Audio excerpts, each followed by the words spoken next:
America में European लोगों के आने से कई सदियों पहले से ही गुलामी चलती आ रही थी।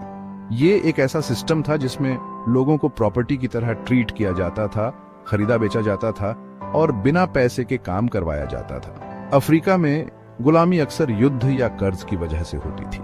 गुलाम युद्ध के कैदी, कर्जदार या अपराधी हो सकते थे। हालांकि अफ्रीकी गुलामी अमेरिका में विकसित गुलामी से अलग थी। यह अक्सर कम क्रूर होती थी और गुलामों के पास आजादी के ज्यादा मौके होते थे। 15वीं सदी में यूरोपियन लोगों, खासकर पुर्तगालियों और स्पेनियों के आने से गुलामी का स्वरूप बदल गया। उन्हें अमेरिका में अपनी बढ़ती कॉलोनियों के लिए मजदूरों की जरूरत थी। शुरू में मूल निवासियों को गुलाम बनाया गया था, लेकिन बीमारी और विरोध के कारण वे भरोसेमंद नहीं रहे। यूरोपियन लोगों ने अफ्रीका को मजदूरों के स्रोत के रूप में देखा। इसने ट्रांस अटलांटिक स्लेव ट्रेड की शुरुआत की। 17वीं सदी में ट्रांस अटलांटिक स्लेव ट्रेड बहुत ज्यादा बियाच गया। ब्रिटेन, फ्रांस, स्पेन, पुर्तगाल और नीदरलैंड जैसी यूरोपियन शक्तियों ने अमेरिका में अपनी कॉलोनियां बनाई। इन कॉलोनियों को चीनी, तंबाकू, कपास और कॉफी जैसी नकदी फसलें उगाने के लिए बहुत सारे मजदूरों की जरूरत थी। अफ्रीकी गुलाम इस सिस्टम की रीढ़ बन गए। ये व्यापार एक त्रिकोणीय रास्ते पर चलता था। यूरोपीय जहाज अपने बंदरगाहों से बंदूकें, कपड़े और शराब जैसे उत्पादों से भरे हुए निकलते थे। वे अफ्रीका जाते थे और इन सामानों को पकड़े गए अफ्रीकियों के बदले में व्यापार करते थे। फिर गुलामों को भयानक हालत में अटलांटिक के पार अमेरिका ले जाया जाता था। अंत में जहाज गुलामों के श्रम से पैदा हुए सामानों के साथ यूरोप लौट आते थे और इस तरह त्रिकोण पूरा होता था। अटलांटिक महासागर के पार की यात्रा, जिसे मिडिल पैसेज के नाम से जाना जाता है, पकड़े गए अफ्रीकियों के लिए एक बुरा सपना थी। उन्हें जहाजों की पकड़ में ठूस ठूस कर भरा जाता था। तंग और गंदी जगहों में एक साथ जंजीरों से बांध दिया जाता था। बीमारी, भूखमरी और मौत आम बात थी।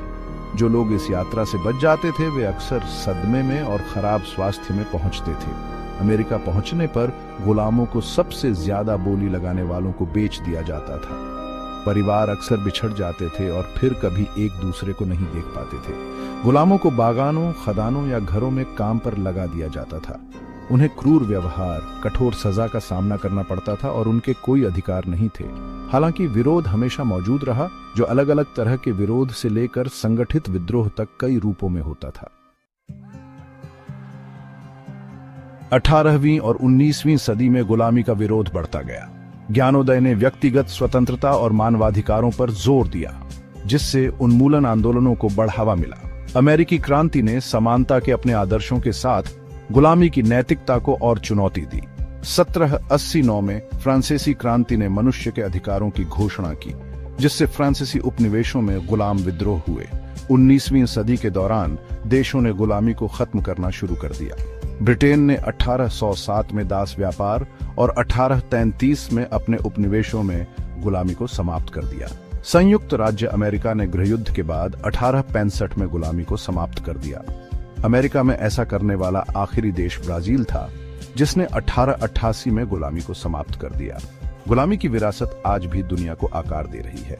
इसने नस्लवाद, असमानता और अन्याय की विरासत छोड़ी है। गुलामी के इतिहास को समझना समानता और न्याय के लिए वर्तमान संघर्षों को समझने के लिए बहुत महत्वपूर्ण है। यह हमें पूर्वाग्रह के खतरों और सभी के लिए मानवाधिकारों के लिए लड़ने के महत्व की याद दिलाता है।